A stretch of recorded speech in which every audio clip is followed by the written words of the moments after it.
Olá, tudo bem? Hoje nós vamos fazer uma videoaula sobre estruturas de comando e variáveis. Meu nome é Paulo. Meu nome é Vitor. Meu nome é William. E nós somos da turma 853 da professora Oi, Gisele gente. Batalha. Meu nome é Vitor, eu sou da turma da Gisele. E hoje eu vim falar de variáveis. O que são as variáveis? São dados armazenados na memória do computador que são utilizados durante o código do programa. Os tipos dela são inteiros, reais, lógico e caractere. O que são isso? O que é isso? O tipo real. O tipo real são números que usam casas decimais, né? O tipo de variável inteiro são quando não tem casas decimais. Tipo lógico quando é verdadeiro ou falso. E o tipo caractere quando é uma mensagem, uma cadeia de caracteres. E eu vou demonstrar melhor isso para vocês. É só vocês me acompanharem aqui no computador. Valeu? Bom, gente, então de volta aqui. Já falamos um pouquinho do que se trata as variáveis. Vou estar fazendo a demonstração aqui dos 4 tipos para vocês e basicamente as diferenças entre elas. Então vamos lá. O primeiro exemplo que eu vou dar são variáveis do tipo inteiro, né? Como o próprio nome já diz, são números inteiros sem ter casas decimais, ou seja, números que não são fracionados. Por exemplo, 1, 10, 30, o menos 20, 0, menos 3, né? Ou seja, números que não possuem essas casas decimais, né, são considerados aí como números inteiros e vão ser declarados aí na variável do tipo inteiro, beleza? Para próximo exemplo de variável aqui, tipo real. Basicamente é ao contrário do inteiro, né? São números que possuem as casas decimais, né? Vão ser declaradas dentro dessa variável aí do tipo real. Eu vou demonstrar aqui o exemplo para vocês. Tipo de real, como eu já falei, são números fracionados, ou seja, que possuem essa casa decimal aqui, né? Pode ser ela 1.01, 0.01, o menos 0.75, ou seja, números que possuem as casas decimais, né? Não importa que sejam negativos ou positivos, tá? Basicamente aí a diferença entre inteiro e real. Para a próxima, então, o caractere. Caractere, como o próprio nome já diz, é uma cadeia de caractere, né? Muito usada aí para a gente colocar mensagens, como por exemplo, bom dia, informe a sua idade. Ou seja, tudo que contém nas aspas é a mensagem, né? A cadeia de caractere. Bom dia, informe a sua idade, né? Um dado lá para a gente criar uma interação com o usuário. Ele vai informar lá a idade dele, vai ser salva na variável que eu for criar do tipo caractere. Ou seja, dentro das aspas eu posso colocar pontuação, acentuação, números, símbolos, não importa. Vamos lá então para o quarto e último exemplo, que é a variável do tipo lógico, que basicamente vai ser verdadeiro ou falso. Ou seja, o que é isso, Vitor? Ela vai me retornar um valor, por exemplo, se vai ser verdadeiro ou falso. Por exemplo, o 1 é maior do que 2? Não. O 1 não é maior do que 2, ou seja, ele me retornaria aqui com o valor falso, né? Agora, por exemplo, se eu faço 1 é maior ou igual a 1, ele me retornaria com o valor de verdadeiro. Por que retornaria com o valor de verdadeiro? Porque o 1 não é maior que o 1, mas ele é igual a 1, ou seja, logo então ele é verdadeiro.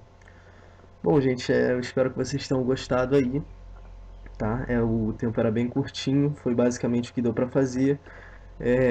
Eu sou da turma 853, professora Gisele Batalha. Olá, tudo bem? Eu vou falar sobre estrutura condicional.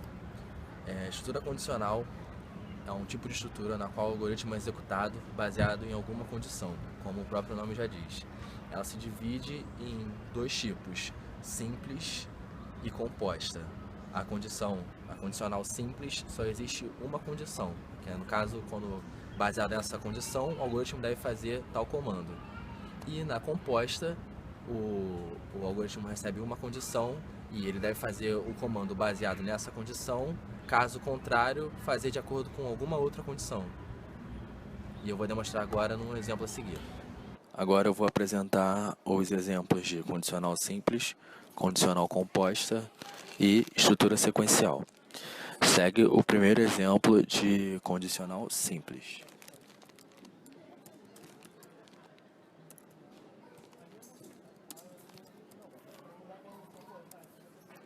Eu vou apresentar um algoritmo em que utiliza essa estrutura de condicional simples. Eu vou pedir para ele ler dois números inteiros e encontrar o maior entre eles.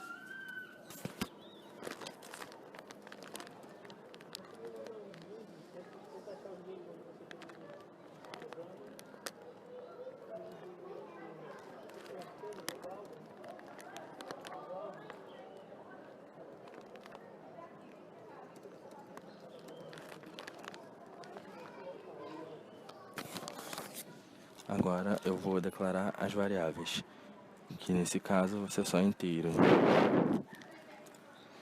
Eu vou chamar primeiro de A, segundo de B e vou declarar o maior. Vou iniciar o algoritmo. Vou pedir para ler o A e o B. E vou definir de cara que o A é o maior.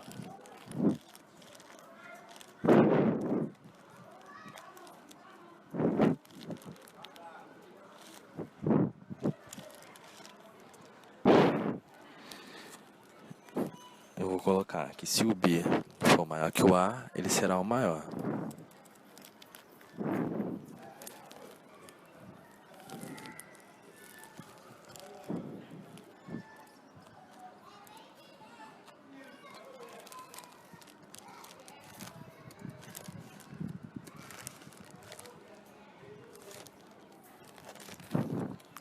E vou pedir para ele escrever o maior.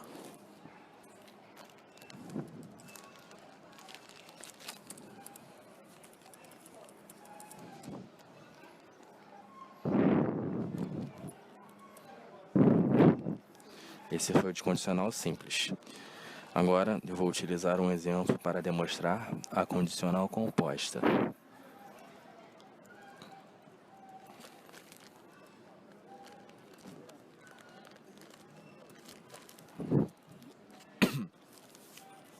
Na condicional composta são necessárias duas ou mais condições. Eu vou pedir para ele ler uma média e informar se o aluno foi aprovado ou reprovado.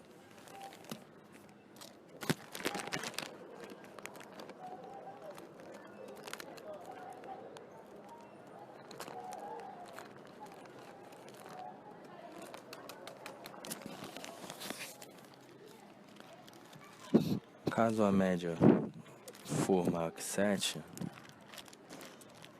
maior ou igual a 7, o aluno estará reprovado. O aluno estará aprovado.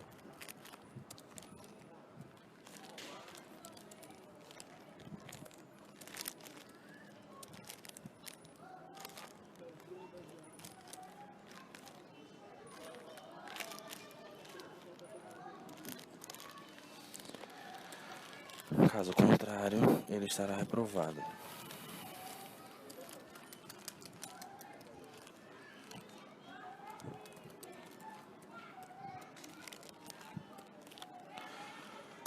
Vou iniciar o algoritmo. Eu vou declarar as variáveis. Eu vou declarar que a média vai ser real, pois ela pode conter casas decimais.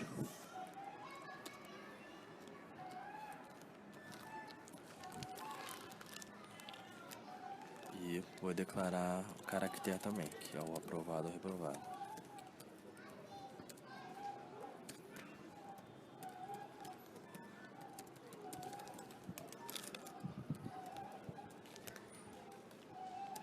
Vou iniciar.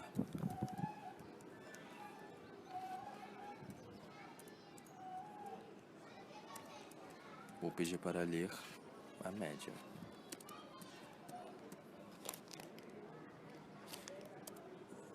Se a média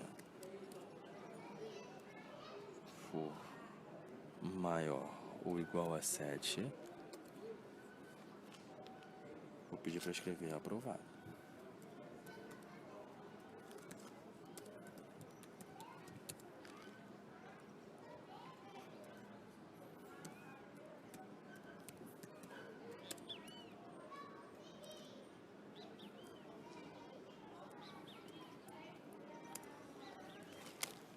Se não, vou pedir para escrever reprovado.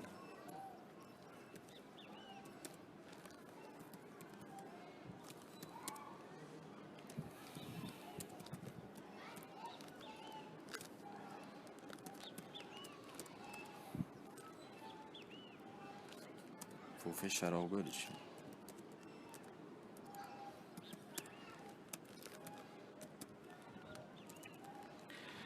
Esse foi o exemplo de condicional composta. Agora eu vou apresentar um exemplo de estrutura sequencial.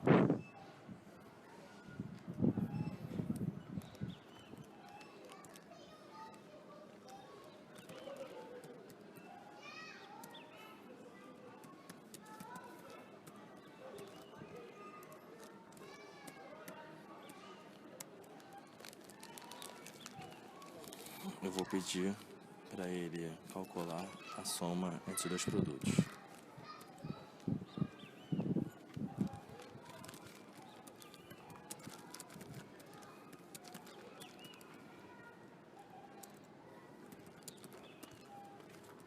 Entre dois preços.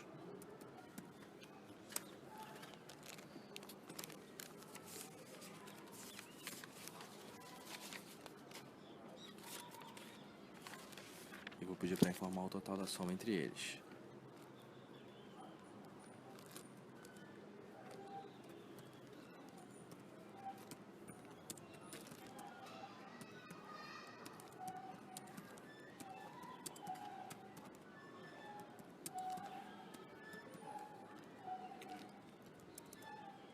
Declarar as variáveis.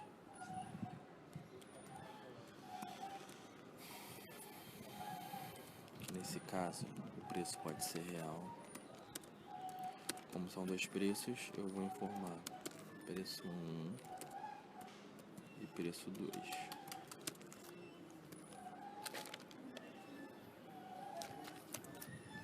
Aí eu vou iniciar o algoritmo. Vou pedir para ler os preços.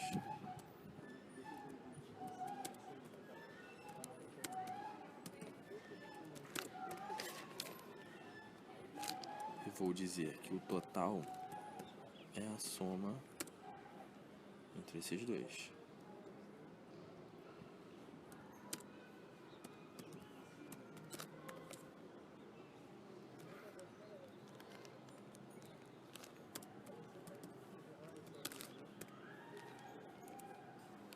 Vou pedir para escrever o total.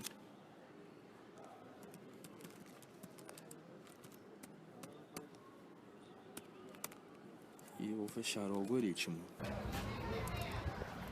E aí, tudo bom? Eu vou falar sobre estrutura de repetição. O que é estrutura de repetição? Estrutura de repetição é utilizada no algoritmo quando queremos calcular mais de uma informação. Essas estruturas se subdividem em três tipos: para, enquanto e faça. Vejamos Vamos começar com a estrutura de repetição enquanto. Já preparei 3 algoritmos aqui para vocês, os números de 0 até 10, números de 10 até 0 e números pares de 10 até 0, ok? O primeiro, número de 1 até 0, né? De 1 até 10, perdão, vai começar contador recebendo 0 e o contador vai, enquanto, né, o contador for menor ou igual a 10, faça. Contador vai receber contador mais 1 para sempre atualizar, enquanto, né, ele for menor ou igual a 10. Quando chegar a 10, ele vai subir, vai vir para cá e vai ser 10, sendo igual a menor a 10, e ele vai continuar. vai vir para cá, 10 mais 1, 11. Ele vai para lá, e assim que ele perceber que é maior que 10, que não é igual nem menor, ele vai e finaliza o nosso algoritmo. Nos números de 10 a 0, o que a gente vai trocar? Nós vamos trocar um no contador, já que eu quero de 10 até 0, quero retroagir, eu tenho que mudar, porque o meu primeiro eu queria de 0 até 10. Então, eu tenho que mudar aqui, botar 10, e aqui eu quero colocar 0, porque eu quero de 10 até 0. Então, se eu quero diminuir, eu não posso somar, eu tenho que diminuir. Então, vai ser, o meu contador vai começar com 10, ele vai diminuir até o 0, de 1 em 1. Ele vai fazer esse mesmo processo 11 vezes, porque 11 é a mesma coisa que aconteceu lá. Ele, quando chegar a 0, ele vai lá em cima de novo, aqui no enquanto, e quando ele perceber que não é maior, e outra coisa aqui também tem que mudar isso aqui, tá bom? Quando ele perceber que não é maior nem igual a 0, ele vai finalizar o nosso algoritmo enquanto. E o último, que são os números pares, 10 até 0. Vai continuar aqui, quero até 10, vai receber 10. Aqui também, sendo que, se eu quero par, eu tenho que diminuir 2 em 2 e não 1 por 1, como eu fiz no segundo algoritmo, tá bom? Então, foi esses 3 exemplos de algoritmos que eu lhe dei. Agora eu vou explicar o repita. Vou usar o mesmo exemplo que eu usei no enquanto, vou usar o somador, tá? Contar de 1 até 10 e vou lá. Esse é um contador, o contador vai ser uma variável, vai ser um inteiro, ok? Agora eu vou continuar. No início vou usar o contador, recebe 1.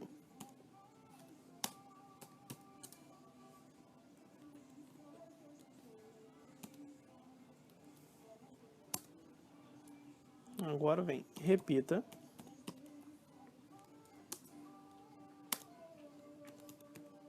Escreva o contador.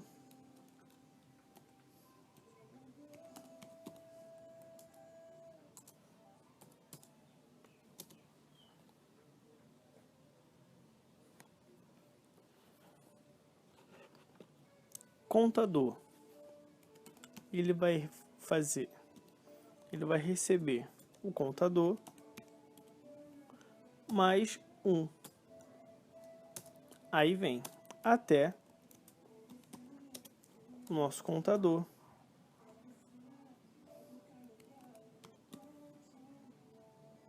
maior que 10. Fim. A diferença é que no enquanto eu dou o limite no início e o repita no fim. No enquanto, eu falo, tem que ser menor ou igual a 10, faça. E no início. Já o repita não, no fim. Tem que ser enquanto, né? Tem que ser até o contador ser maior que 10. Então, quando o contador for maior que 10, aí para. Esse foi o nosso exemplo de repita, que é bem parecido com o enquanto, só que ele só muda esse jeito. O enquanto é no início e o repita. O último exemplo é a repetição para. Vou utilizar os exemplos que eu utilizei anteriormente, que é o contador de 1 a 10. Os exemplos são bem simples e fáceis. O para é um contador muito simples. Usei aqui a variável C, meu vai ser um inteiro, tá bom? Então, para C, recebe 1 até 10, faça. Escreva C, fim para. O que esse meu algoritmo vai fazer? Simplesmente, ele vai ler 1 e vai até o 10. Ele vai contar de 1 até 10, é simplesmente isso. É bem simples, eu só consumi 3 linhas, tá bom? E o outro contador, eu vou fazer o contador, sendo que eu vou pular de 2 em 2. Vou fazer a mesma coisa do outro, as mesmas características, tá bom? C vai receber 1, vai até 10, só que passo 2. Ele vai fazer o passo do 1, vai pular 2 vezes até chegar ao 10, ok? Se for maior que 10, ele vai voltar um número anterior. E o último exemplo é o de 10 até 1. começando, o que vai mudar é aqui, 10, e ele vai até 1. Então, para receber 10, até 1 passo. Como eu quero reduzir, então vai ser menos 1 e não mais como estava lá em cima. Então, é passo menos 1. Então, ele vai ser de 10 até 0, ok?